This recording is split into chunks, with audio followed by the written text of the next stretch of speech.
la pantallita de Teams. Por eso les pregunto.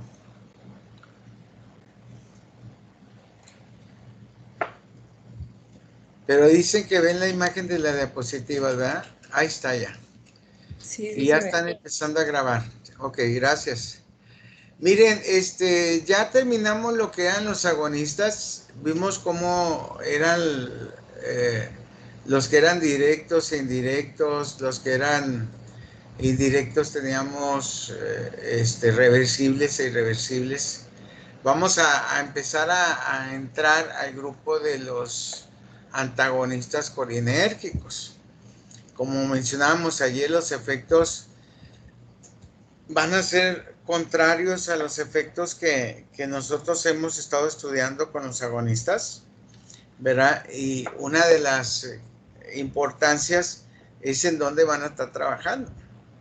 Entonces, a este grupo se le conoce como antagonistas colinérgicos, pero también se les conoce como bloqueadores colinérgicos, porque están bloqueando ahora los receptores. Entonces, el efecto que tiene el receptor, pues no se va a realizar. Y lo peor de todo es que no se realiza el efecto, pero va a ocurrir el efecto contrario al que se espera. ¿Me explico? De lo que hace el receptor. Nosotros ya nos aprendimos en los receptores muscarínicos cuáles son los efectos que están en los muscarínicos. Entonces, tenemos que pensar en el antagonismo del efecto, o sea, un efecto antagónico, un efecto contrario al efecto que se tiene.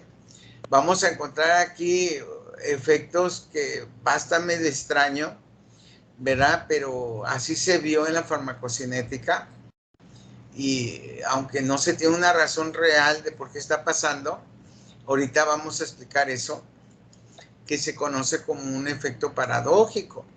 Un efecto paradójico es que tú esperas que le suba la presión arterial a alguien y de repente lo que hace el medicamento es bajársela, pues eso es un efecto paradójico, porque tú estás esperando que suba la presión.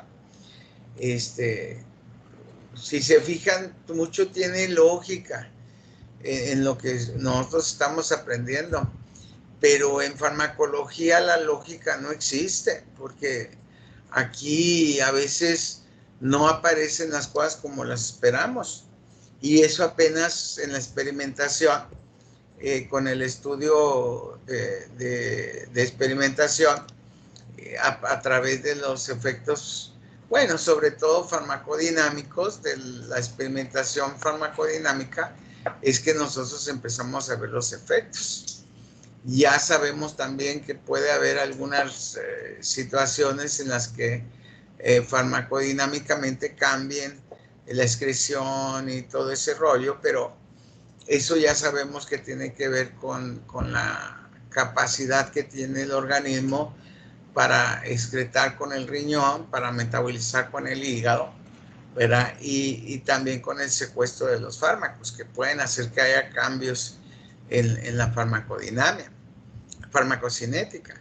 Pero en farmacodinamia no, o sea, tú estás hablando de un receptor que hace cierta cosa y yo lo estimulo y me hace lo contrario, pues eso es un efecto paradójico.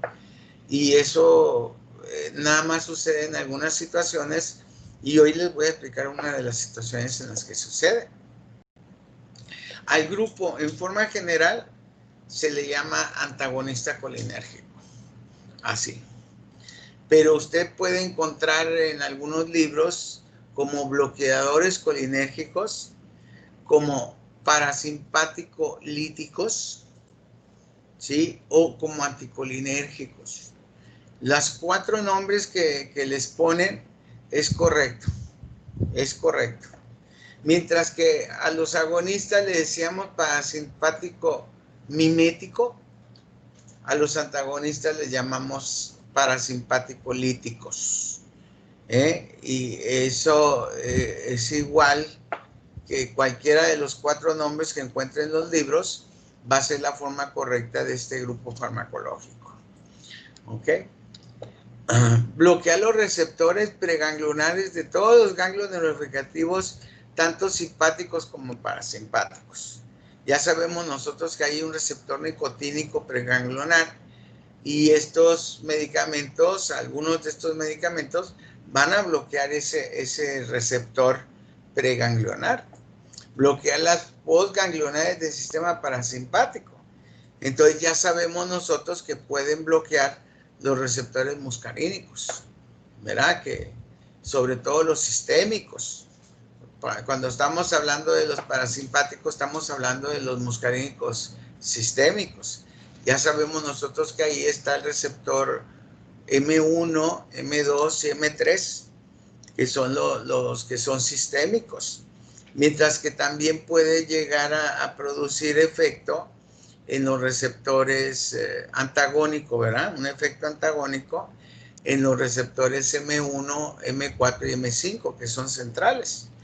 Aquí, pero esos ya no serían parasimpáticos. Los parasimpáticos son los sistémicos, ¿ok?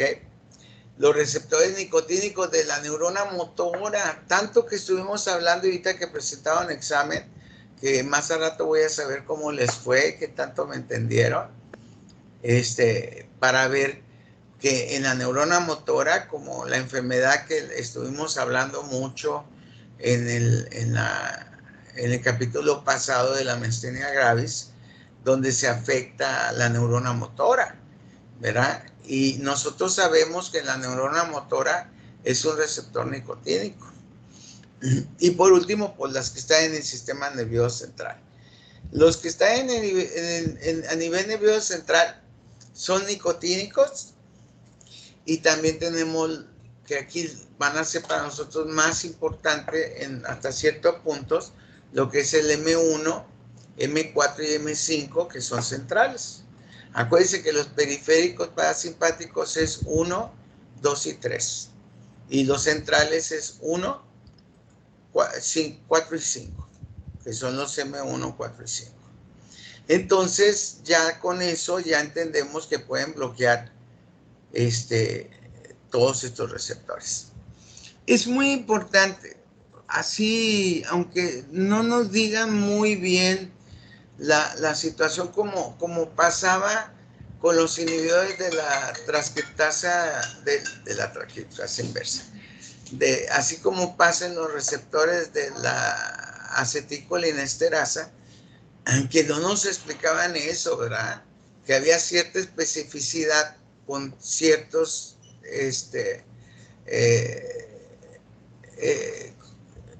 enzimas que no era quitarlos en todos.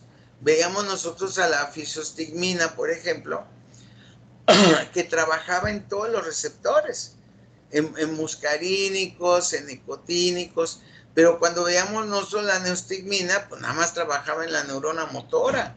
Entonces, ¿qué hace esto diferente? Aunque el libro no lo diga, nosotros tenemos que entender que los fármacos van a tener su afinidad para ciertas sustancias.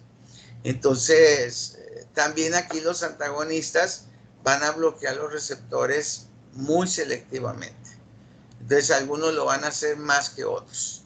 Entonces, aquí en el grupo de lo que es el grupo farmacológico de los antagonistas ahora colinérgicos, nosotros tenemos 3 grandes grupos.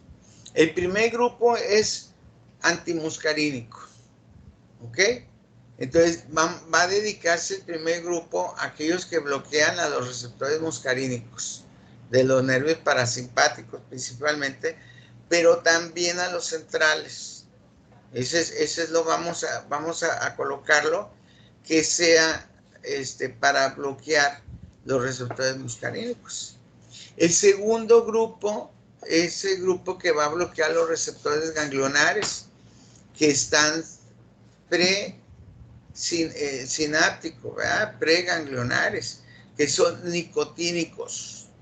Entonces, estos receptores, pues acuérdense que es igual parasimpático y parasimpático, ¿verdad? Los dos es igual para los dos grupos. Y ahí tenemos un receptor nicotínico y tenemos bloqueadores ganglionares específicos de este tipo de neuronas. Y el tercer grupo es aquellos receptores nicotínicos de la neurona motora. Entonces, vamos a tener cierto efecto dependiendo del grupo donde estén afectados. Y ahí es donde va a ser su utilidad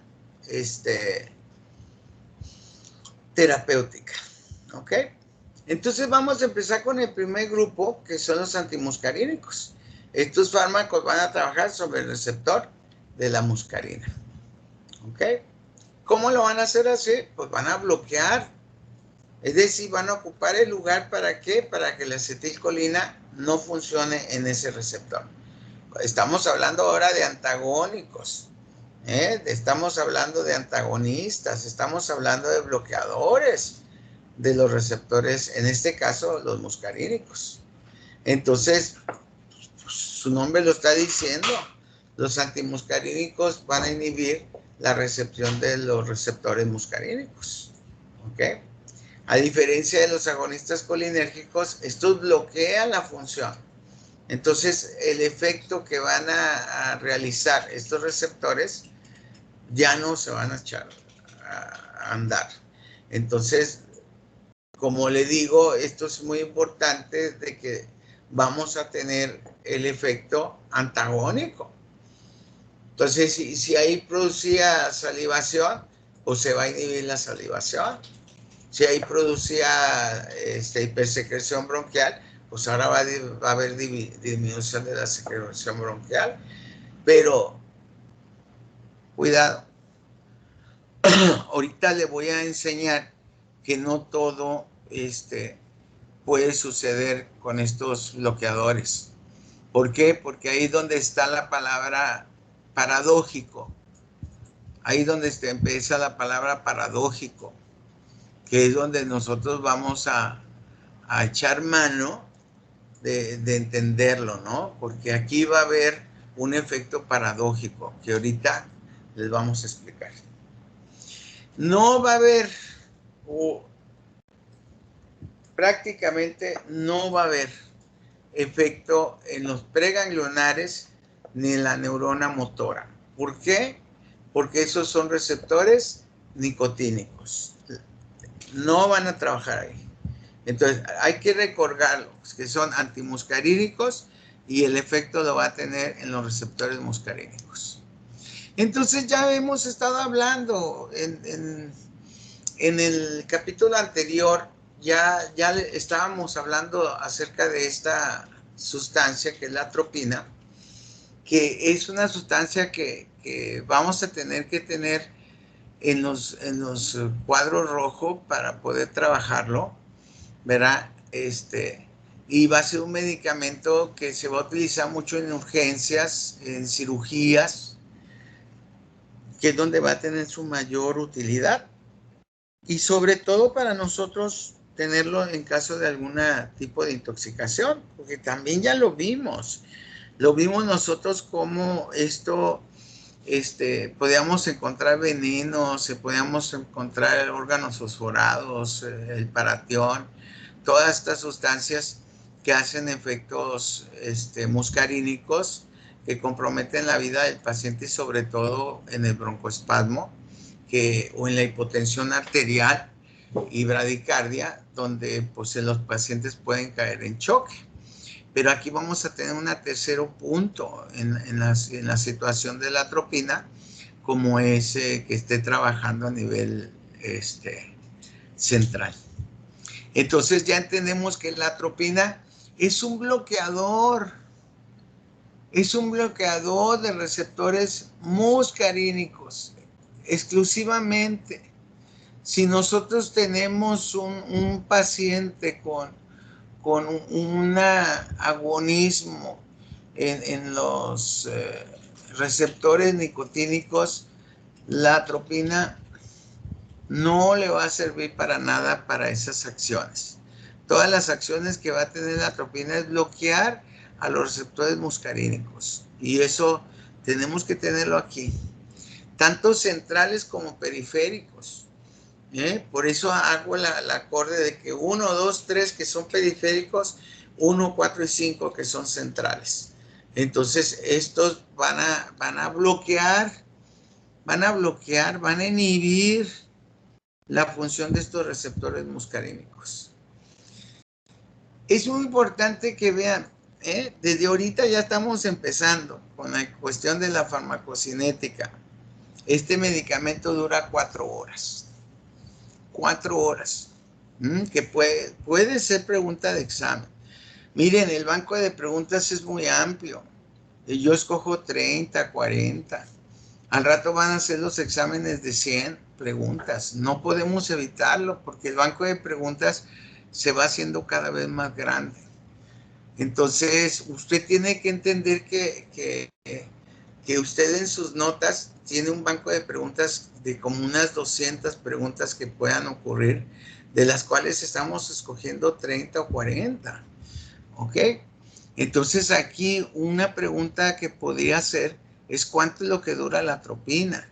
A nosotros nos importa mucho esas 4 horas, porque nosotros podemos tener al paciente protegido por 4 horas en caso de una intoxicación y tener que repetir una nueva dosis, que también eso nos puede crear problemas, porque entre más dosis ponemos, tenemos más efectos, como vamos a ver. Y pregunta de examen, la atropina en el ojo dura 7 días. Increíble, ¿no? O sea, en todos lados va a durar 4 horas, pero cuando lo pones en el ojo o llega al ojo, entonces la unión con el receptor dura 7 días. Y el efecto en el ojo, pues va a ser, en este caso, midriasis. Va a aumentar la dilatación pupilar, ¿verdad? Va a aumentar la ciclopejía, que no vamos a tener el reflejo de acomodación. Y esto va a ocasionar visión borrosa. Te va a molestar mucho el sol. ¿Por qué? Porque pues está abierta toda la ventana y la luz pues se mete dentro del ojo, entonces te va a molestar bastante el sol y te va a producir problemas con la vista. Como tengo trastornos de acomodación, acuérdese usted que si ve de lejos o ve de cerca, yo voy a tener ese reflejo de acomodación o motomotor, y esto me va a ocasionar que yo tenga visión borrosa. ¿Cuánto tiempo? Con la atropina va a durar 7 días y a veces se nos olvida. Se nos olvida que en el ojo perdura mucho tiempo. Mientras que en nivel periférico, en todos los lugares, la vida media que tiene son 4 horas. Son preguntas de examen. Los efectos mayores se ven en tejido bronquial. O sea, ahí vamos a tener broncodilatación, hiposecreción bronquial. Vamos a tener disminución del sudor y la saliva. Entonces va a producir boca seca, anhidrosis, ¿verdad? Va a producir azalia, va a producir zika en el ojo, porque el ojo va a estar ojo seco. Entonces, contrario a lo que pasa con los efectos de la pilocarpina, que era pregunta de examen que ustedes presentaron, que era el hipersecretor, ¿verdad? Nosotros vamos a tener que los atropínicos son medicamentos que van a disminuir las secreciones generales. De hecho, esa es una de sus funciones. De hecho, esa es una de sus funciones. Entonces, en el ojo bloquea la actividad colinérgica produciendo midriasis. Esto va a producir la ciclopejía que le estamos diciendo, que es la incapacidad de tener un enfoque a la visión próxima del paciente. Entonces va a tener visión borrosa y falta de respuesta de la luz. Hay algunos pacientes que le dura 1, 2, 3 días y hasta 7 días puede durar el efecto de la atropina en el ojo, y muchas veces se nos olvida. Entonces la utilizamos para otra cosa y el paciente trae su midriasis. Entonces hay que fijarse en las características que tenga el paciente para ver, pues, sobre todo si el paciente tiene una intoxicación por la atropina, ¿ok? Entonces, en estos pacientes, pues, les tenemos que dar el antagonista. Fíjese bien, cuando yo estaba joven y bello, hace 30 años, más de 30 años, que era estudiante igual que ustedes, 23, hace 37 años, yo era estudiante así como ustedes. Yo me recibí a los 23 años de edad. Y en aquel entonces utilizábamos nosotros un midriático que se llamaba omatropina. Todavía cuando daba clases de farmacología hace 20 años, uno de los medicamentos que yo llevaba para la exploración oftalmológica era omatropina y era un derivado casi directo de la atropina. Entonces, la omatropina también dura más de 24 horas el efecto, ¿ok? Entonces, pues no es tan bueno tampoco utilizar un midriático que dure mucho tiempo. Entonces, dejó de usarse la atropina como un midriático, porque era lo que había, y luego apareció la omatropina que duraba horas o un día, ¿verdad? Y luego apareció la que vamos a conocer, que es la tropicamida, que dura unas 3, 4 horas, ¿ok? Entonces el uso de atropina para el ojo, para midriasis en la exploración oftalmológica, pues ya no se utiliza. ¿Por qué? Porque pues produce un efecto que pues, es bueno, pero que perdura mucho tiempo. Entonces se batalla para quitar el efecto del paciente con un antagonista, como el caso de utilizar la pilocarpina. En cambio, la tropicamida, que también es un derivado de la atropina, nos va a servir para producir midriasis en la exploración oftalmológica. Ya veíamos la pilocarpina, por ahí debe tener los goteros, y la pilocarpina tiene tapón verde. Todos los mióticos van a ser de color verde, todos los mióticos van a ser con tapón de color verde. Y los midriáticos ya habíamos dicho que eran de color rojo. Si nosotros tenemos un atropínico que es antagonista a nivel ocular, ¿verdad? Del MD2 del ojo, nosotros vamos a producir midriasis, ¿ok? Entonces, recuerde que el tapón rojo también es pregunta de examen. El tapón rojo de los fármacos oftalmológicos son midriáticos y el tapón verde son los mióticos. En este caso, ahorita estamos hablando de mióticos, por lo menos el día de hoy. Vamos a hablar de los mióticos, ¿verdad? Midriático, perdón. Vamos a hablar de los midriáticos porque estos medicamentos atropínicos lo que van a producir es aumento del tamaño de la pupila. A nivel intestinal, la atropina y los derivados de la atropina disminuyen la motilidad gástrica, hacen que ya no se mueva el intestino. Entonces, en un momento dado, nosotros decimos que estos medicamentos pueden disminuir la diarrea. Hay un medicamento que utilizan mucho, el Imodium, que es la loperamide. La loperamide es un derivado de la atropina. Y lo que hace la loperamide es detener la motilidad gástrica. Mucha gente lo utiliza. Y van ahí a la farmacia y me dan un Imodium. Y se vende muchísimo el Imodium, ¿verdad?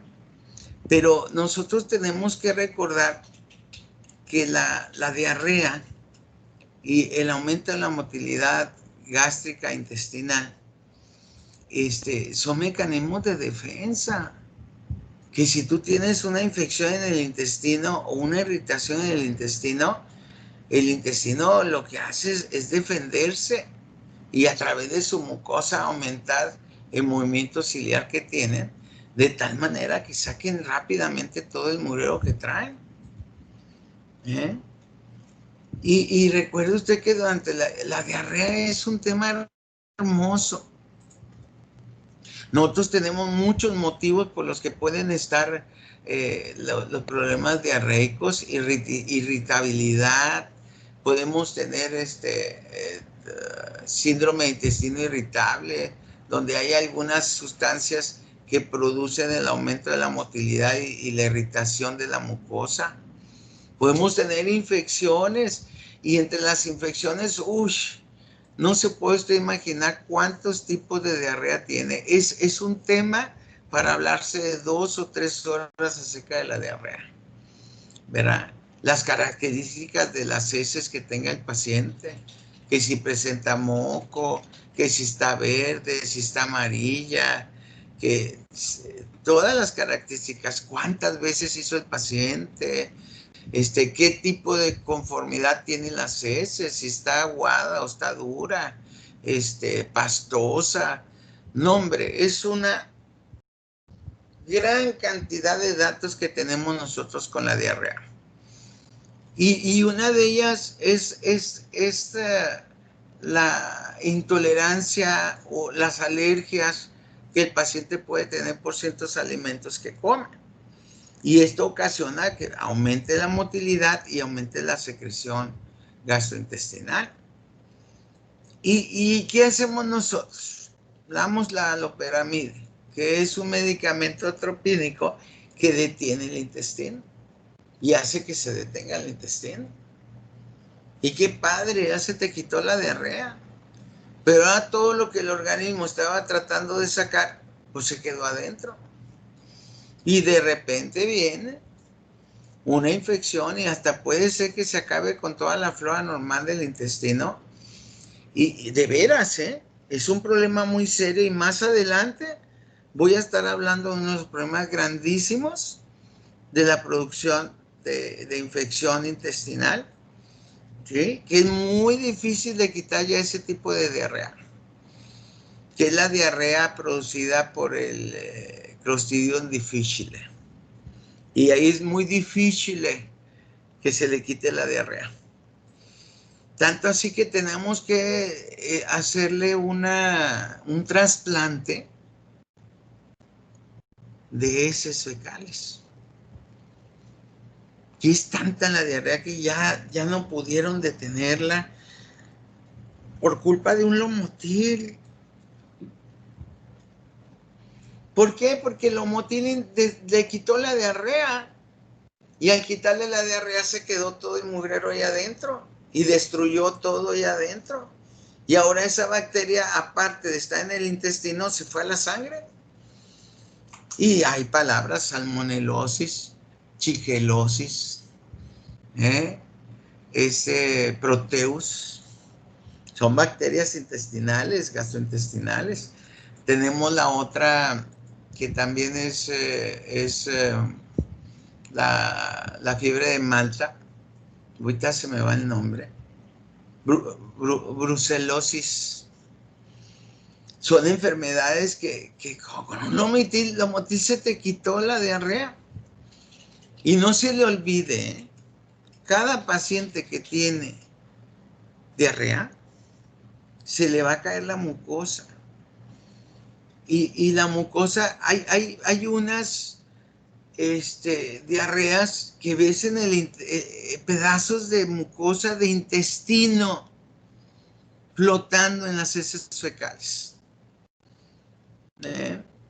Entonces también hacer el diagnóstico de las diarreas le ayuda a uno para poder hacer el mejor tratamiento que le vamos a dar al paciente.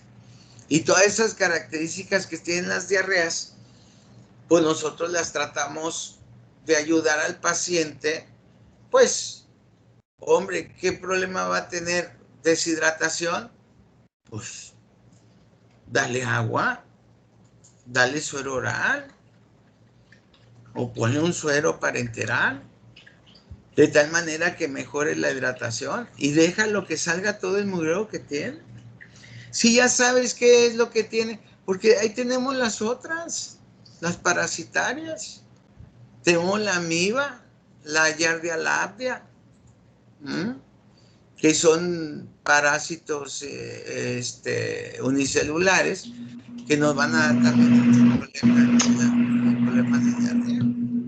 Pero aquí el tratamiento para la diarrea no es indicado un atropínico. Estoy hablando de la loperamide, ¿eh? No viene en las notas.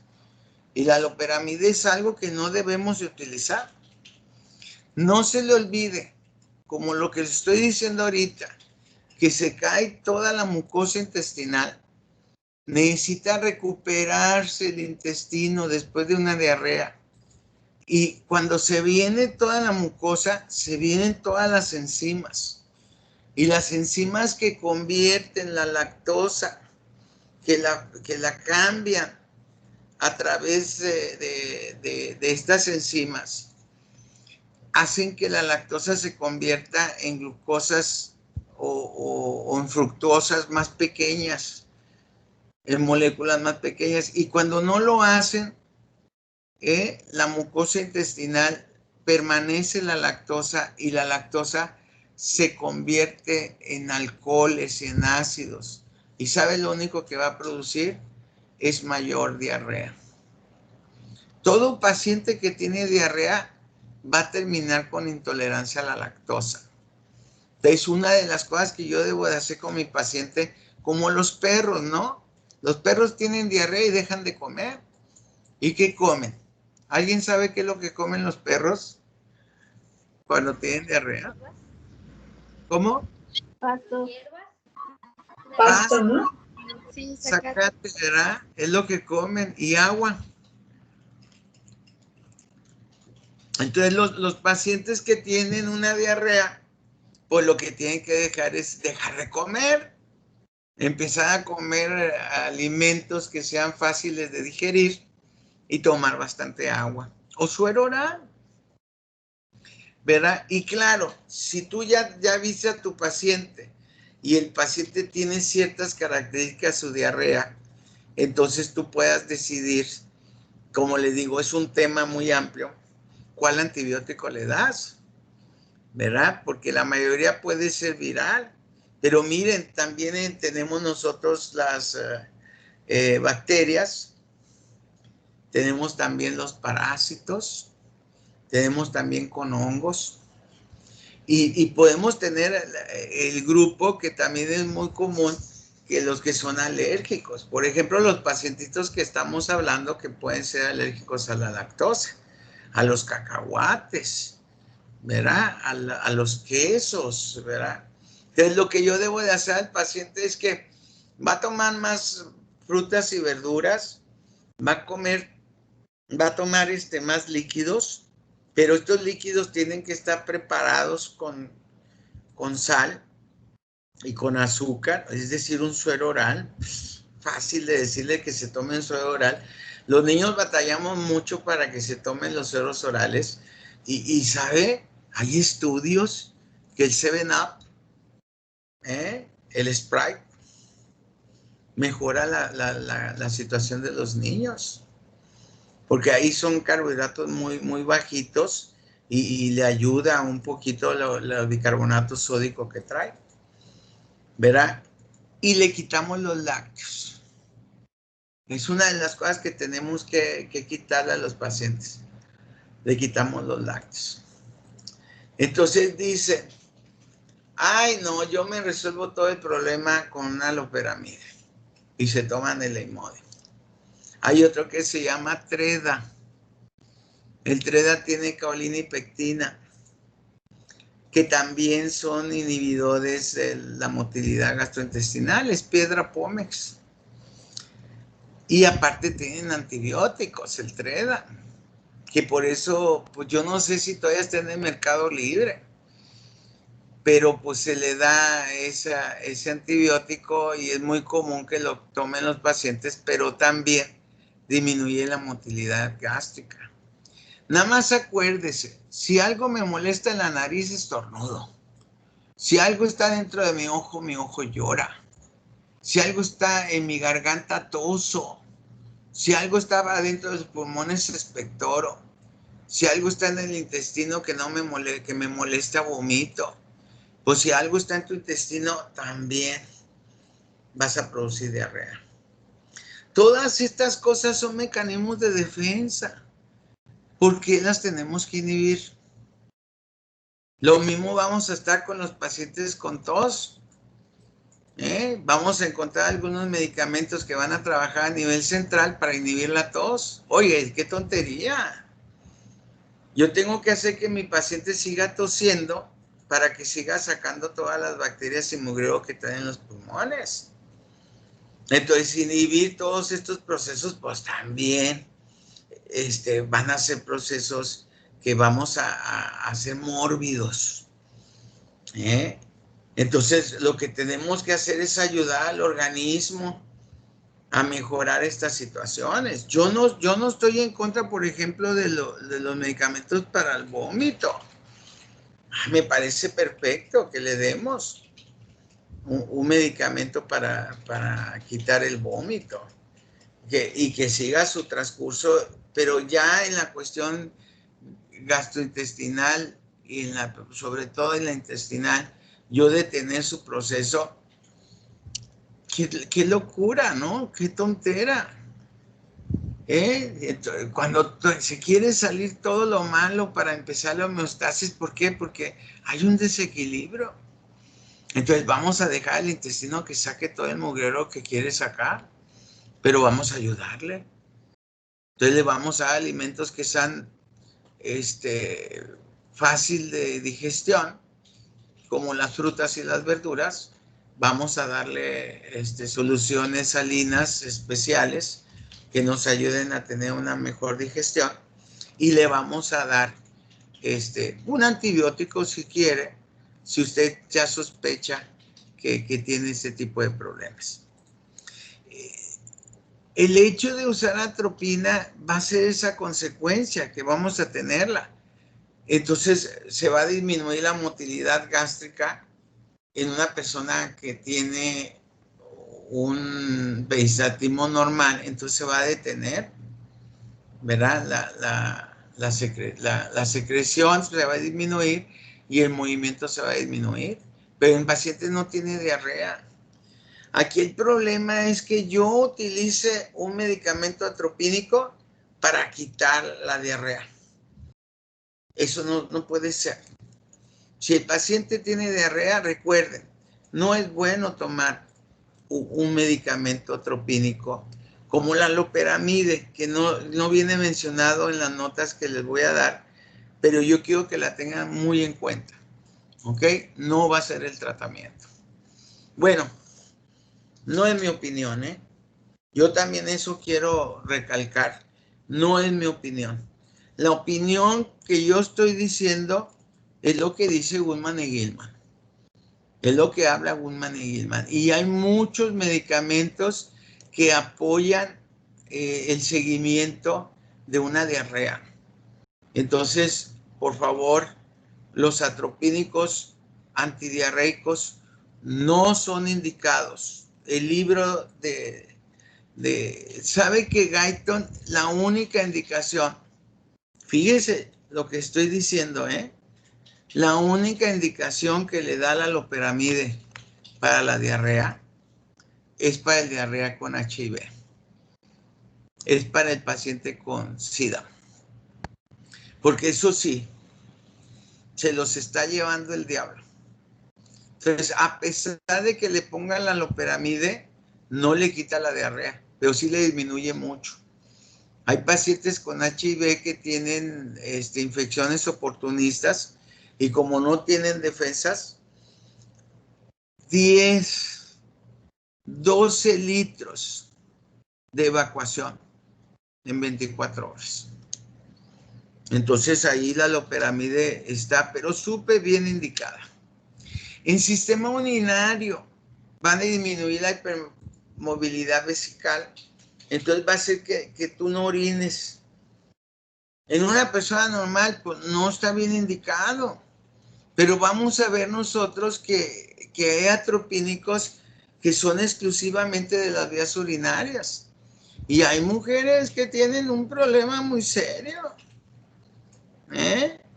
En estas pacientes que tienen corpoperinorrafia, que se les baja su vejiga, que le dicen que es la vejiga caída, que en su momento pues hablaremos que ahí el tratamiento más importante pues es la cirugía para levantar la vejiga. Y que se rieron y ahí va el chorro de orina. Y que levantaban algo pesado y ahí un chorro de orina. Pobrecitas. Entonces ya les explicaré cuáles son los ejercicios vesicales y vamos a tener medicamentos atropínicos, derivados atropínicos, que nos van a ayudar en la función de la vejiga. No va a ser para todas, ¿verdad? Porque nada más para el que tenga el problema, mientras la paciente se opera para levantar su vejiga. Entonces ahí hay una que le llaman, tiene algo que ver con los aviones, levante, algo así se llama, que es la oxibutina que les vamos a hablar. Y mire aquí, ok, ¿cuál es el efecto de la acetilcolina en el corazón, doctores? Bradicardia. Bradicardia. Bradicardia, ¿y qué más? Inotropismo disminuido. ¿Este medicamento qué es? Es un antagonista. Si yo le pongo este medicamento al paciente, ¿qué espero? Si es antagonista. Lo contrario. Que hay un aumento de la presión arterial ¿Y qué más? y de la frecuencia cardíaca. Entonces espero taquicardia. ¿Ya vio? A dosis baja, la atropina produce bradicardia. Ah, cabrón. ¿Qué pasó aquí?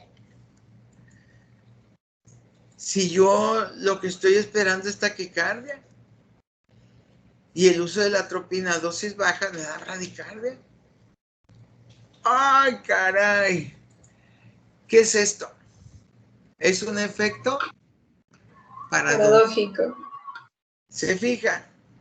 La atropina tiene efecto paradójico, porque a dosis baja me va a dar hipotensión arterial y me va a dar bradicardia. ¿Ok? A dosis alta voy a tener ahora sí aumento de la frecuencia cardíaca, taquicardia y palpitaciones. Y me voy a tomar 5 minutos ahorita para poder hablar de los efectos generales que tiene la atropina. ¿Vamos bien? Sí, doctor. Sí, Ok. doctor. Ahorita nos vemos.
Ya estoy entrando.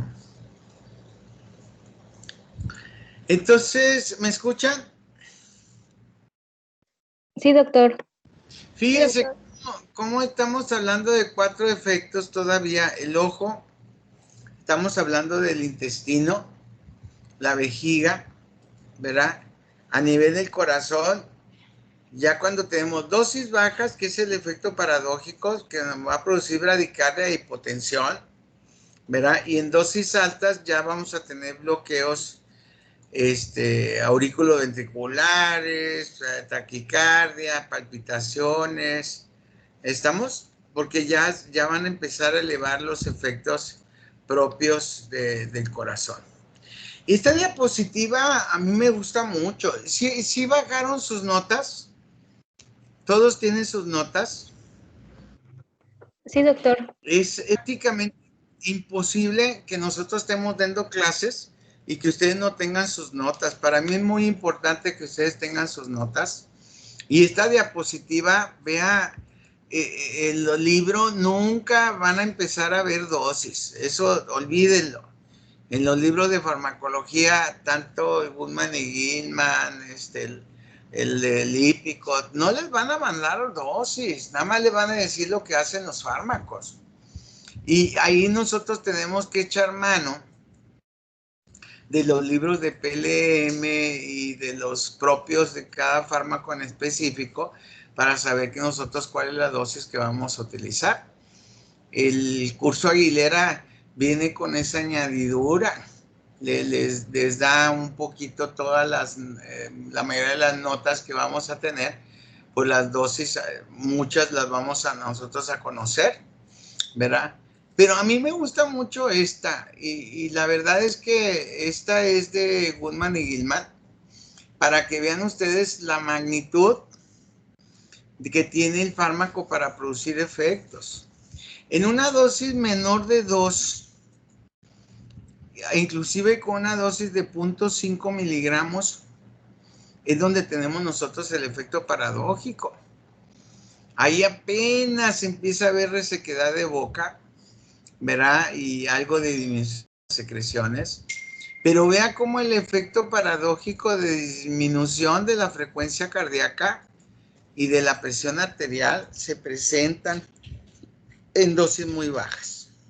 Me gusta mucho esta diapositiva porque les dice que cuando ustedes tienen 5 miligramos, y va a ser pregunta de examen, van a estar las 4 opciones ahí, 0.5, si les toca esa pregunta, 2, 5 y 10.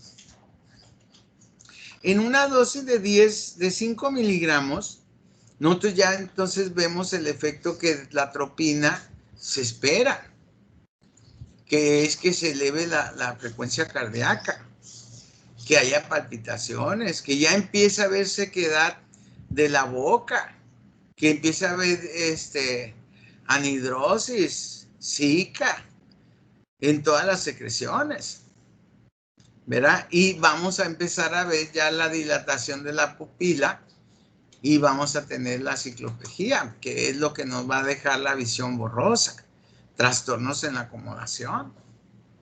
Todos esos efectos que yo estoy esperando que sucedan, eso lo vieron en la farmacodinamia y en la farmacocinética, que a dosis bajas producía un efecto paradójico. Y que ya a dosis altas o medianas, como están viendo ustedes aquí, pues ya está alterando a nivel periférico. Y esos receptores muscarínicos M1, M2, M3 ya se veían estimulados con una dosis de 5 miligramos. Y note que una dosis de 10 miligramos, es decir, una dosis, altas dosis, pasa a la barrera hematoencefálica. Entonces se empieza a producir ahora efectos centrales que nos van a afectar al M1, ya llegó Luis, nos van a afectar el M1, el M4 y el M5. Fíjense, a dosis alta, pregunta de examen, ya empezamos a tener nosotros efectos centrales. ¿Estamos? Dosis bajas, efectos paradójicos. Dosis medianas, efectos periféricos muscarínicos. Va a aumentar la frecuencia cardíaca, aumenta la presión, aumenta las palpitaciones, disminuye la secreción de todas. Vamos a tener disminución de la micción, vamos a tener disminución de las evacuaciones. Entonces ya va a estar trabajando en todos estos receptores que ustedes ya conocen. La dosis alta, es decir, ya sobre 10 miligramos, ya lo vamos a ver a nivel central. Entonces, nuestro paciente intoxicado, dosis altas, más de 10 miligramos, vamos a tener alucinaciones, vamos a tener delirio, y una de las cosas más importantes es que el paciente puede caer en coma. La pregunta sería, si yo tengo un paciente ahora intoxicado con atropina, y esto, pues no le vamos a poner el antagónico hasta que el paciente empiece a tener alucinaciones y delirios. ¿Por qué? Porque todos los efectos se van a quitar en 4 horas. Pero cuando el paciente está intoxicado, cuando las dosis son mayores de 10 miligramos, nuestro paciente puede caer en coma. Eso quiere decir que el paciente no va a despertar. Yo tengo que ponerle un antagónico lo más pronto posible. ¿Qué le pongo? Pilocarpina. No. Fisostigmina. ¿Cuál? Fisostigmina. Fisostigmina. Ya ustedes ya lo vieron que la fisostigmina es el antagonista de atropina. La fisostigmina, ni siquiera la neostigmina. Y esta la estamos dando principalmente por intoxicaciones a nivel central. Vamos a inhibir que el paciente vaya a caer en coma. Entonces, por eso es muy importante que nosotros conozcamos y sepamos que a la mano tenemos que tener a la fisostigmina. La fisostigmina es antagonista de atropina y ¿de qué más? De los antidepresivos y las fenotiacinas. Pues tenemos que decir las dos palabras. Antidepresivos tricíclicos. Muy bien, doctor. ¿Y de qué más? De las fenotiacidas. Fenotiacinas. Estos 3 medicamentos están trabajando a nivel central, es donde está la intoxicación. Las fenotiacinas se utilizan para psicosis y los antidepresivos tricíclicos van a tener efectos aparte de colinérgicos hasta histamínicos pueden tener. Y vea cómo la fisostigmina se utiliza como antagónico de los 3. Por eso nos tiene que ayudar porque vamos a tener síndrome atropínico. Y cuando sabemos que es un síndrome atropínico, nosotros le tenemos que dar la fisostigmina. ¿Ok? Entonces tenemos secreciones. Bloquean las glándulas salivales, produciendo serostomía. Va a disminuir la sudoración. Vamos a tener anhidrosis. Vamos a tener la lagrimación disminuida. Entonces vamos a tener zika. Ojo seco, ¿verdad? Vamos a tener disminución de la secreción bronquial y de la secreción gastrointestinal. Entonces, esta es la razón a una dosis terapéutica. ¿Cuál sería la dosis terapéutica? 5.0. 5 miligramos, ¿verdad? Esa es la dosis. Las 5 miligramos es la dosis terapéutica. ¿Verdad? Por eso, como disminuye todas las secreciones, y una de las cosas que no dice ahí en los 5 miligramos es broncodilatación. Abre las vías respiratorias. Y eso también la atropina, bueno, como efecto que tiene de inhibir la broncoconstricción, la atropina nos va a ayudar. Esa es la razón por la que funciona cuando un paciente está con el gas de sarín de la bomba, ¿no? Que vimos ayer.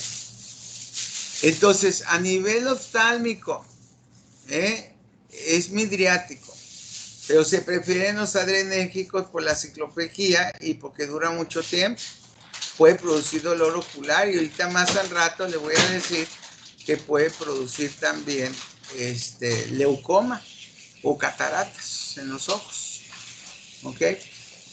Hay otros atropínicos derivados de la atropina que nos van a ayudar y que ese sí vamos a utilizarlo junto con los adrenérgicos. ¿Ok? Es antiespasmódicos. Entonces ahí, pues, como le digo, ¿verdad? En el caso de la loperamide para gastrointestinal, pues no lo utilizamos mucho. Hay que olvidarnos de él. ¿Estamos? Pero, por ejemplo, la oxibutidina, que se utiliza para la vejiga, para las pacientes que tienen la vejiga caída, como le dicen, pues va a ser una cosa muy extraordinaria. Se va a utilizar en las intoxicaciones por insecticidas. Ya lo vimos. Le damos nosotros la atropina. Aquellos que tengan un piquete de una araña, aquellos que tienen una mordedura de una víbora, aquellos pacientes que tomaron un hongo alucinógeno, o sea, todas estas intoxicaciones que tienen efectos colinérgicos. Por eso le digo, es algo que se tiene que tener la atropina en el quirófano y se tiene que tener la atropina en urgencias. En un paciente con intoxicación por un órgano fosforado, por un veneno, ¿verdad? ¿Qué le damos nosotros aparte de atropina?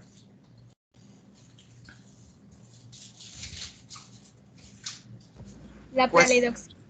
¿cuál? Pralidoxina. La plalidoxima, ¿verdad? Ese ya lo vimos. Y si tiene convulsiones, ¿qué le ponemos? Diazepam. ¿Cuál? Diazepam. Diazepam. ¿Estamos? Ya más o menos, al rato le vuelvo a preguntar cuando ya los tengamos todos los síndromes para ver si se recuerdan cuál es el tratamiento que le damos al paciente. Entonces, si un paciente tiene anticolinesterasas que nos pueden dar algún efecto sistémico y central, o si el paciente le dio fisostigmina, que es una anticolinesterasa, y se intoxicó, ¿qué le vas a dar al paciente? Atropina. Atropina. ¿Se fijan cómo la atropina en estos tipos de intoxicaciones? Si se me intoxica con atropina, le doy fisostigmina. Si se me intoxica con fisostigmina, le voy a dar atropina. ¿Estamos? ¿Por qué? Porque son antagonistas uno con el otro. Pero no se confundan, ¿eh? La otra vez estaba viendo yo que un compañero le estaba dando neostigmina a un intoxicado con atropina. Y la neostigmina en la intoxicación por atropina sirve para dos cosas. ¿Para qué? Para nada. Para nada. ¿Por qué? ¿Por qué la neostigmina no funciona? Porque solo funcionan las neuronas motoras. ¿Qué receptores? Nicotínico. Nicotínico. Aquí queremos antagonizar a los muscarínicos. ¿Estamos de acuerdo? Porque es antimusarínico lo que estamos hablando. Entonces, para todo eso puede servir la atropina. También se emplea en cirugía, sobre todo para la intubación endotraqueal. Queremos nosotros que no se nos ahogue nuestro paciente mientras estamos operando Entonces la atropina le va a disminuir sus secreciones de vías respiratorias, le va a producir broncodilatación. Entonces, si tú batallas para intubar, cuando un paciente está con la preanestesia, nosotros le intubamos con la atropina puesta, pues va a ser más fácil, porque va a abrir las vías respiratorias superiores y ¿necesitas algo? ¿No? Ok. Vas a disminuir las secreciones, vas a aumentar la broncodilatación, entonces las vías respiratorias se amplifican y le facilita al anestesista hacer la intubación endotraqueal, que ustedes ya aprendieron conmigo en su momento. Entonces acuérdense, la vida media de la atropina son 4 horas. Eso es lo que está, se absorbe muy bien, se metaboliza, es endovenosa, ¿ok? Intramuscular, y se puede metabolizar muy fácilmente, se elimina muy fácilmente a través de la orina, y su vida media es de 4 horas, ¿ok? ¿Cuáles efectos adversos podemos tener? Pues ya se los imaginará, ¿verdad? Sequedad de boca, visión borrosa. Estamos hablando a dosis terapéuticas, ¿no? Porque yo creo que en la mañana le estaba platicando, y yo creo que ahorita va para el comentario, porque también tenemos niños que se anestesian. Entonces ahí es un rollo, los niños pediátricos, ¿verdad? Bueno, todos los niños son pediátricos, ¿no? Pero en la anestesia pediátrica, ahí ya son dosis ponderales de, como lo hicimos y les enseñé, de kilogramo de peso por día. Y en medicina interna, este medicamento de la atropina le va a ayudar muy bien a aquellos pacientes que están teniendo un infarto miocardio y que tienen bradicardias. Entonces le ponen una dosis terapéutica al paciente y esto ocasiona que tengamos una buena función cardiovascular y aumenta la frecuencia cardíaca. Le comentaba a los alumnos de la mañana que yo llegué a la casa y mi suegra estaba mal de gástrica porque tenía una úlcera gástrica, una gastritis. Y la llego y la veo, y es que traigo el dolor y le veo su cara, su angustia, le veo su sudoración. Y dije, no, esto no es eso. Y me la agarré y me la llevé. Entonces ahí el cardiólogo me dice, pues, ay, caray, qué bueno que detectaste muy a tiempo esto. Era un infarto miocardio, ¿verdad? Y lo estoy viendo al doctor y está trabajando muy bien con todas las soluciones, estoy viendo todo, yo le sé, pero no hago lo que hacen ellos. Oiga, doctor, que subió, bájele esto, que bajó, súbele esto, así se la traen. Y le comento al doctor Manuel, oye, esto es una rutina para ti, le digo, sí. Todos los días de la semana y del año, estoy subiendo, bajando medicamentos y sustancias para estabilizar al corazón. Y de todos esos medicamentos, ahí está la atropina. La atropina, porque le va a mejorar la contracción, le va a mejorar la presión, le va a mejorar los impulsos. Trabajando del corazón. Y vea cómo en la anestesia, pues le va a mejorar las vías respiratorias superiores. Y vea usted que el intoxicado le va a mejorar y le va a salvar a usted la vida al paciente. Al que le picó el alacrán, al de la araña, a todos. Porque usted usó la atropina para mejorar al paciente. Entonces, pues vea cómo, a pesar de que estos sean efectos adversos, pues llegan a ser efectos buenos, ¿no? La taquicardia, el estreñimiento, como les decía ahorita, pues, ay, no juguemos con eso. Pero si tenemos una sobredosis, ya sabemos que a dosis altas, sistema nervioso central, pregunta de examen. Si yo utilizo la atropina a dosis altas, va a rebasar la barrera hematocefálica y voy a tener alucinaciones, voy a tener delirio, voy a tener depresión central. Entonces, como consecuencia, voy a tener coma.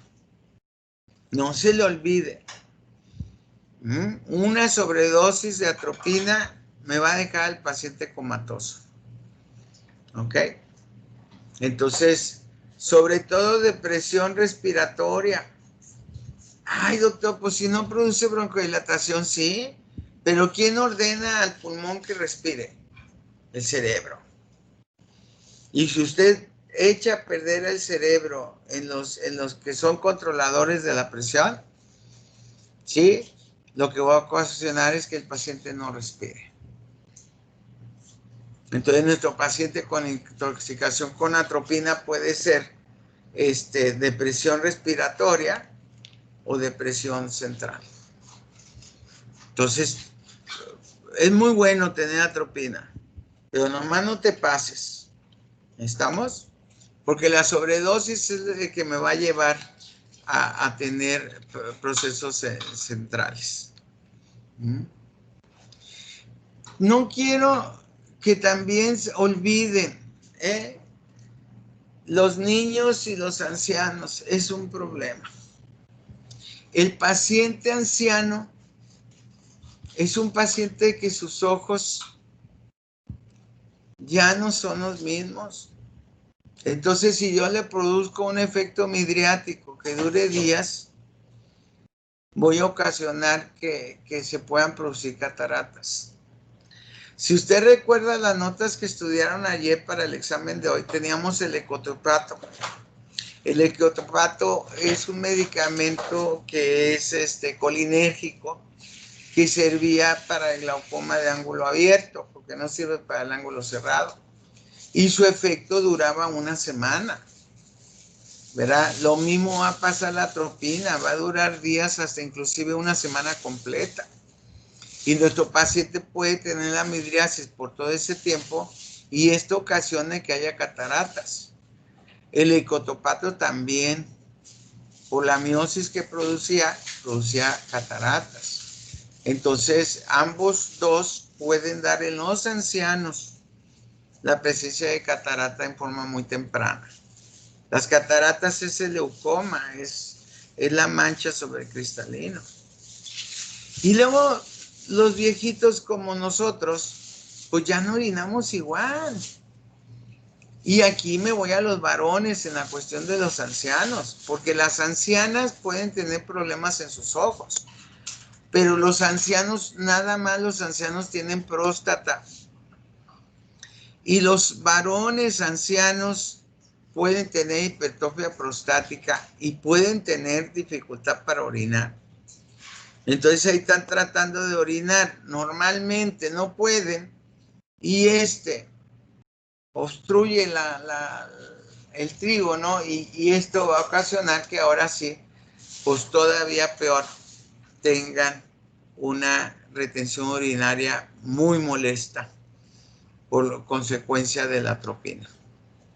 Dos efectos en los ancianos. Puede producir cataratas. Y la segunda, puede producir una retención urinaria muy molesta. Que como vamos a ver más adelante, en la hipertrofia prostática benigna, a veces la sonda no es suficiente. Es otro rollo que vamos a comentar más adelante. Pero nosotros tenemos que entender, la atropina por sí, en dosis terapéutica, en ancianos nos puede producir cataratas, ancianos y ancianas. Y en varones por la hipertrofia prostática, dependiendo de cómo esté, retención urinaria molesta. ¿Ok? En los niños, tampoco me pregunte por qué. En algunos niños, la presencia de atropina produce hipertermia corporal maligna.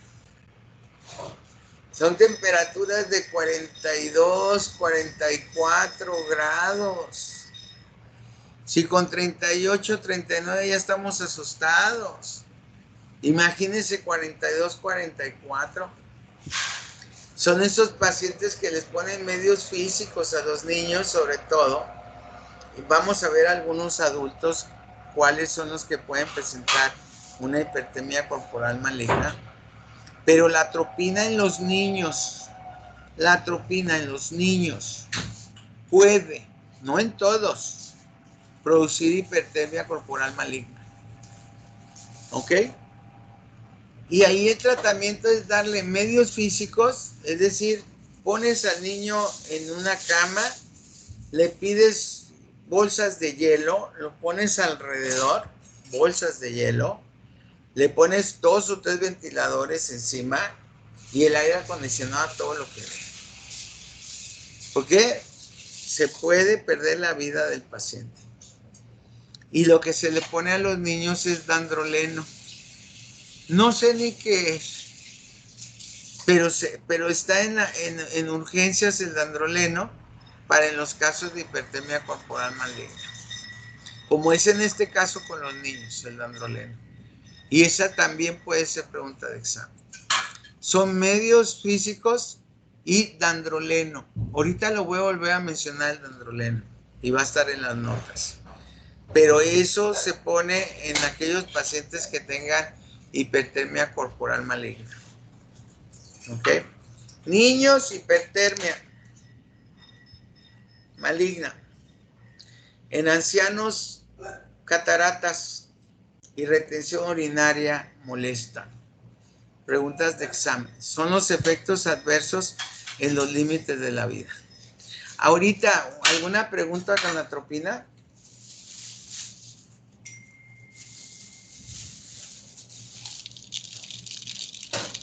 Ah, caray, qué calladitos. ¿Se fue el internet? ¿Se fue el internet, mami? ¿No? ¿No me escuchan? No, por ninguna duda. ¿Sí me están escuchando? Sí, doctor, lo escuchamos. Ok, ¿no tiene ninguna duda?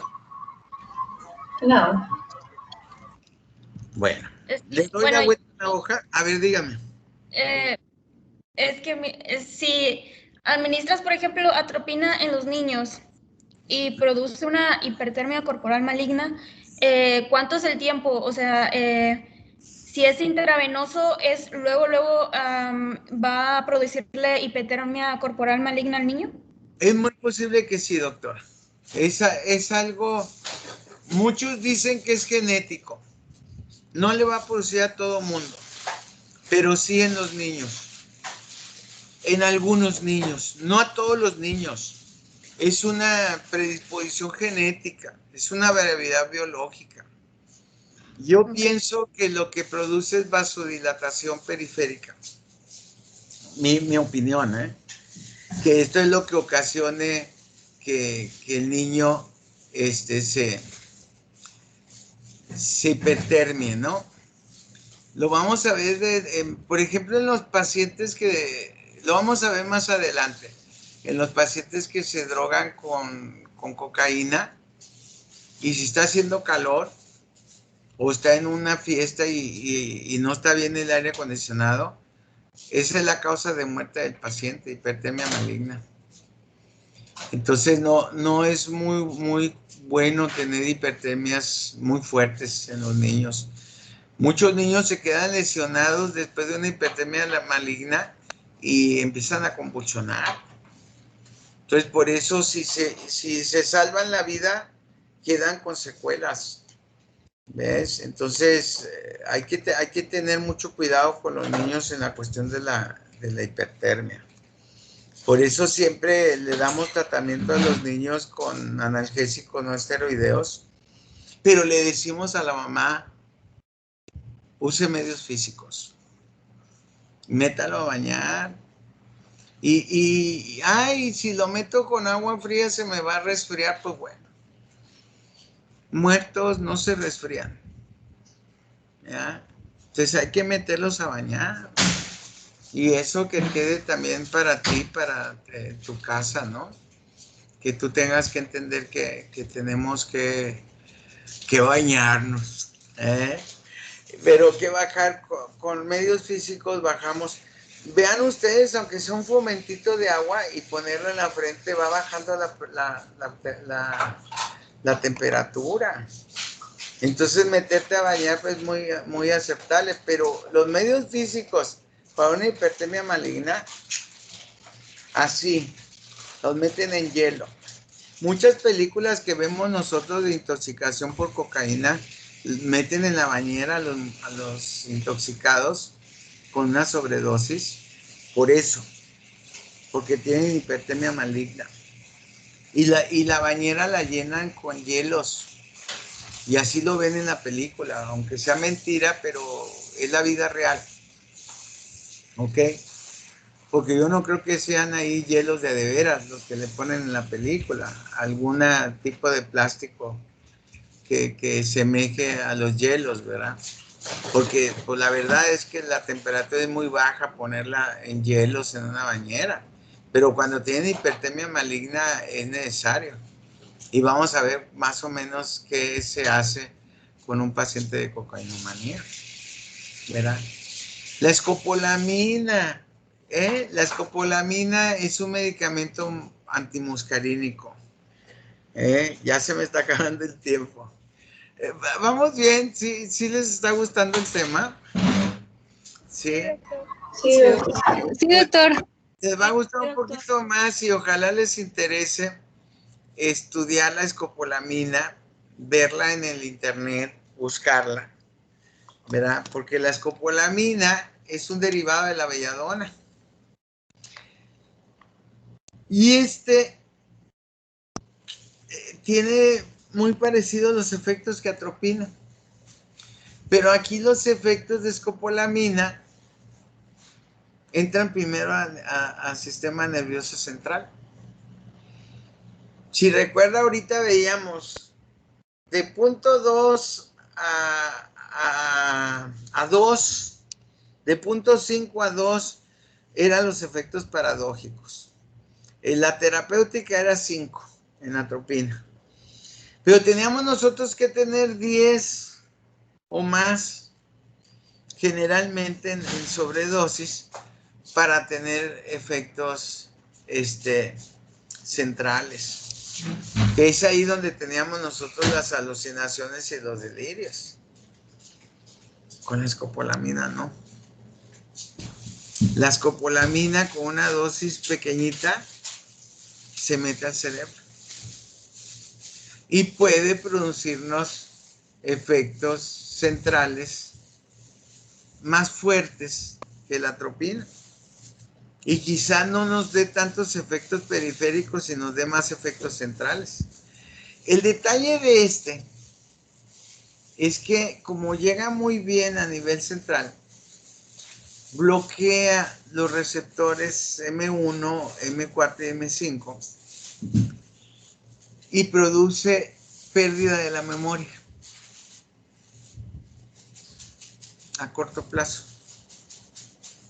O sea, este medicamento creo que anda por Argentina o Brasil, hay mucha belladona. Busquen en internet y está interesantísimo. Pregunten en YouTube, ¿verdad? En YouTube, pregunten, escopolamina, pónganle. Y vean ahí algunos artículos y videos que les vean los efectos de la escopolamina. Y es que, como les decía, ¿no? Estaban esta gente ahí en McAllen, traían unas lociones según esto españolas. Y mire, huela, para que huela, qué rico huele. Nada más en olerla se pasa la escopolamina y se te va la onda. Y llega a nivel central y se te olvida todo, te atontas. Entonces ellos aprovechan esos segundos para robarte, para violarte, para robarse tu carro. Y en los pocos minutos vuelve tu memoria, vuelve tu realidad. ¿Y qué pasó? Ahí tenía yo un alumno que nos hablaba, él es de Venezuela, de Colombia. Él es de Colombia.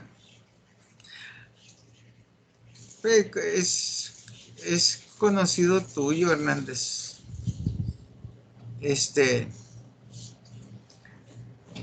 Y él nos cuenta, ¿no? Que él estaba trabajando, creo que en una gasolinera o algo por el estilo.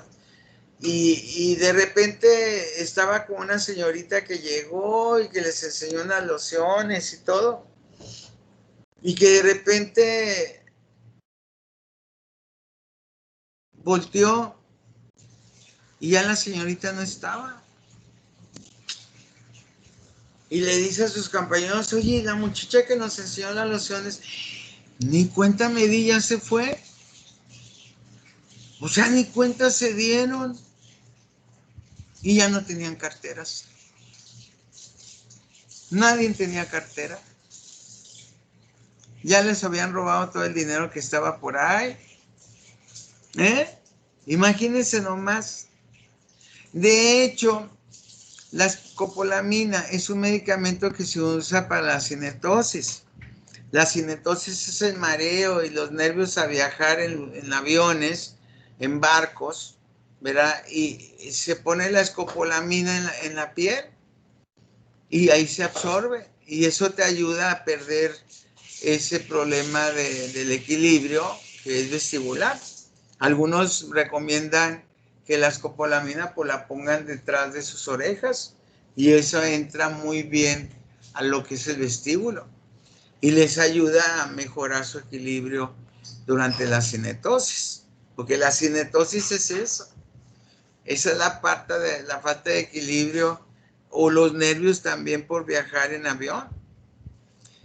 Y también te ayuda también en eso, de que te bloquea la memoria en corto tiempo y a veces te pasas todo el avión y cuenta te diste y ya llegaste, ¿verdad? En la anestesia, la escopolamina también es un medicamento preanestésico que se le pone al paciente para que se le olvide un poquito su cirugía y que no tenga problemas. Produce sedación, le produce un poquito de sueño, pérdida de la memoria de hechos recientes y hasta cierto punto, si te pones una dosis muy alta, te produce euforia. La euforia es que andas muy contenta y arriba de la mesa en las fiestas, cabrón, ese pinche vato dice eufórico, ¿no? Y miren, yo puedo, y se sube en una barra y se cae y se golpea y vamos a ver nosotros la euforia, cómo se tiran desde un segundo piso y miren, yo puedo, y se caen y se fracturan todos. Y se levantan todos fracturados. ¡Ay, la pierna! Miren, se me rompió. ¡Ja, ja, ja, ja! Claro. Sí, son efectos que pueda tener la escopolamina. ¿Ok? Entonces, pues, se utiliza como coadyuvante en la cirugía, como preanestésico para olvidar a corto plazo sus problemas, ¿verdad? Y que va a entrar a cirugía. Y en el caso de la cinetosis, que es el desequilibrio en los aviones. Voy a dejarle ahí porque los otros que tienen también son muy interesantes. Ahorita nada más hemos hablado de dos, que es la atropina, ¿verdad? Y la escopolamina.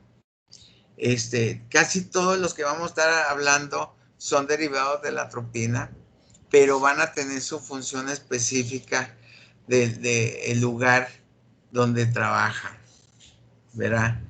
Vea cómo pues es vestibular y le ayuda mucho a los pacientes a mejorar, pero ¿cómo entra? Eso es lo curioso, ¿cómo entra tan fácil a través del sistema nervioso central? ¿Verdad? Y vean que ya vimos dos, aunque lo vamos a volver a mencionar más adelante, como los bloqueadores de la neurona motoras, que son la tubocurarina, que venía también en el que cómo paralizaban al paciente. Ahí sí te dabas cuenta, pero no podías hacer nada porque estás así, todo paralizado, y te mueven para un lado y te hacen y te deshacen y te estás dando cuenta de todo. Con los curares, lo único es que pues estás paralizado, tus músculos no funcionan, ¿verdad? Y vemos el otro, que ahora estamos aquí, pues te van a hacer igual todo, pero pues qué gacho, no te vas a dar cuenta. No te das cuenta. ¿Por qué? Porque te produce una bloqueo de la memoria a corto plazo. Entonces vean que cómo la delincuencia organizada nos puede ocasionar situaciones muy especiales. Nos quedan 5 minutos. ¿Alguien tiene una pregunta?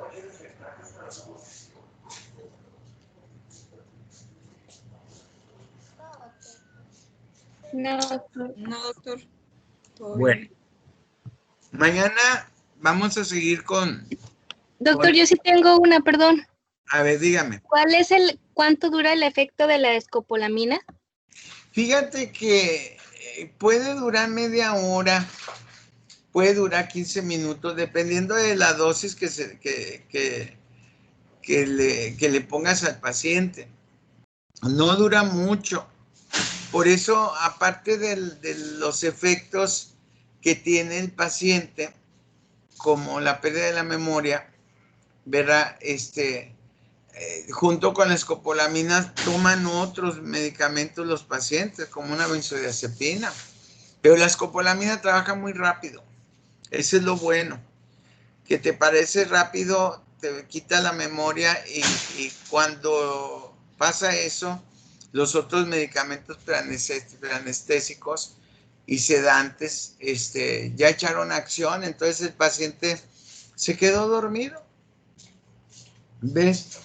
Entonces, el efecto propio de la escopolamina no creas que es mucho, ¿verdad? Permanece una media hora, una hora, pero te relajó tanto que se te olvidó pues se te olvidó. Ay, cara. Se queda el paciente así, ¿por qué estaba preocupado tú?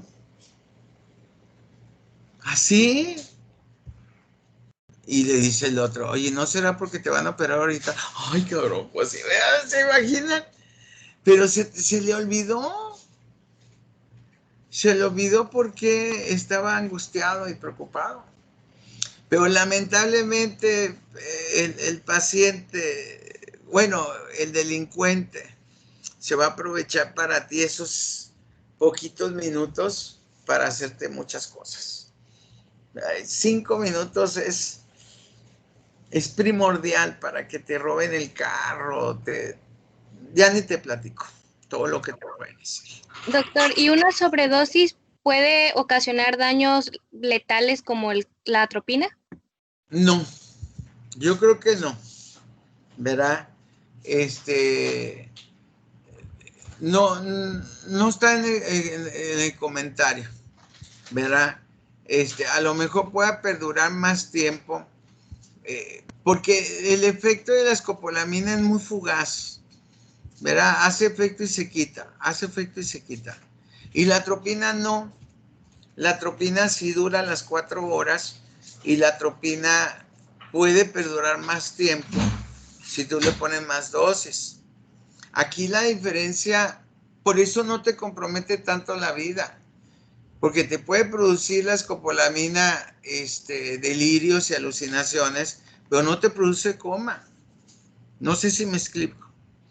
En cambio, la atropina sí, más profunda, cuando ponemos una sobredosis. Lo primero que va a tener el paciente son delirios y alucinaciones, pero termina con una depresión cerebral. Y esta depresión cerebral te puede dar depresión respiratoria o depresión neurológica. Y por eso causa la muerte la atropina en la sobredosis, porque te está produciendo una depresión central. La escopolamina no. La escopolamina sí, dosis altas, más que darte ya se me fue la onda, coma, más que darte coma, te da euforia, te da mucha felicidad, ¿verdad? Y es lo que te digo, ahí en la euforia es manía.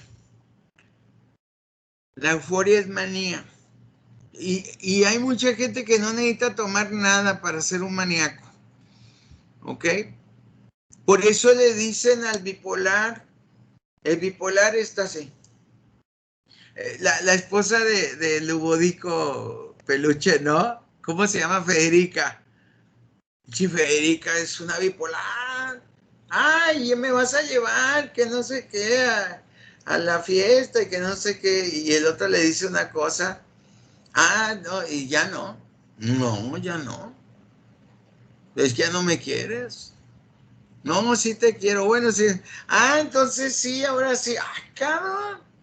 ¿Quién puede con una persona bipolar así? O están muy tristes o están muy felices. Por eso le dicen maníaco depresivo, el paciente bipolar. Y el maníaco es el que está muy contento. Es el que está, todo le vale mal. Y ahí anda tirando, haciéndose, moviéndose y ja, arriba de la fiesta. Así está. Chimaniaco. Y ustedes van a ver muchos videos, ahí andan arriba de un barco y haciéndole así en una de los mundiales. Y anda el otro muy, muy, muy maníaco y arriba de la orilla del barco y se cayó, ya no volvió. Mexicano, ¿verdad? Uno orinó en la antorcha de Francia, ¿sí se acuerdan? Un maníaco increíble. Tuvieron que hacer una ceremonia sobre la antorcha de Francia para prenderla otra vez porque el cabrón la orinó y la apagó. Una llama que estaba puesta por quién sabe cuántos cientos de años. Es increíble. Entonces la escopolamina te produce esos efectos de felicidad que son maníacos, ¿no? Y a quien no le gusta estar feliz, ¿no? Pero pues después de que tienen los efectos centrales, pues sí, hay cierto abochonamiento y puede venir un problema depresivo mayor. Pero no la muerte, ¿eh? En la escopolamina no vamos a ver la muerte. Tanta la felicidad que te tiraste del barco, pues te moriste, ¿no? Del tercer piso te tiraste y te moriste. Pero no fue por los efectos de la escopolamina, es por tu pendejez. No sé si me explico. No sé si sí, doctor. Sí, porque ¿saben cuál es la droga que más muertes producen? ¿Saben ustedes cuál es la droga que más muertes se produce? A ver, díganme.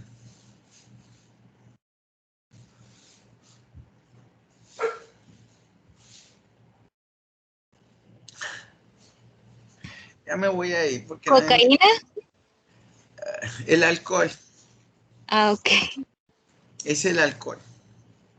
Porque unos, porque se murieron por alcohólicos, pero los que asesinaron, los que atropellaron, los que golpearon en una fiesta, Los que, sí, ya no son los muertos por el alcohol, sino la cantidad de muertos que está alrededor a consecuencia de su alcoholismo. Entonces, las consecuencias a veces son más graves en un paciente alcohólico, ¿eh? ¿Por qué? Porque hacen cosas a lo pendejo cuando están alcoholizados. Si hablábamos las clases pasadas, lo colérico, que cuando te enojas haces tonterías, como el actor que me dijeron ustedes, ¿verdad? Que andaba allá y que golpeó al anciano del carro. ¿Todo por qué? Por pendejo. Nos vemos mañana. ¿Ok? Nos vemos, doctor. Hasta luego. Hasta luego. Gracias, doctor. Hasta mañana. Ándele, ¿estuvo bien el tema? Sí. Sí, doctor. Excelente, doctor. Muchas cosas más bien bonitas. Bueno, a mí me apasionan todos estos temas.